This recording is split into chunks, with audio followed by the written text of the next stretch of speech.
Alright guys, a quick one. Here, I'll detail how to set up Find My AirPods. So if you have the AirPods Pro, either Pro 2, Pro 3 or Pro 4, and now you want to set up Find My AirPods so that you can easily track your AirPods if misplaced, then here's a video for you. So if at the end of this you find this offer informative, please don't forget to like and then subscribe.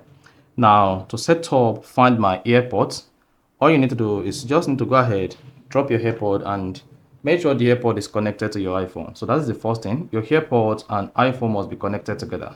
Now, once you grab the iPhone, go to your iPhone settings, click on your account name, locate Find My, click on that. Then click on Find My iPhone. Now you want to make sure Find My iPhone is turned on. Find My network is turned on and send last location is enabled. Again, go back, scroll down to privacy and security, click on that, click on location services and make sure location services is turned on.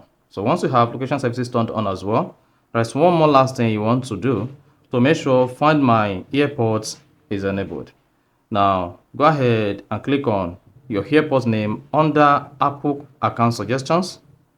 Then you want to scroll down to the bottom of the page until say show in Find My. So you want to use this to confirm whether Find My is enabled for your AirPods Pro. Then click on show in Find My. Then you should see your AirPod Pro in Find My like this. You see that? So this is the current location of my AirPod. Then this will allow you to easily track your AirPod on your iPhone and then you're good. So that's exactly how to set up Find My AirPods on iPhone. So if you found this offer informative, please don't forget to like and then subscribe.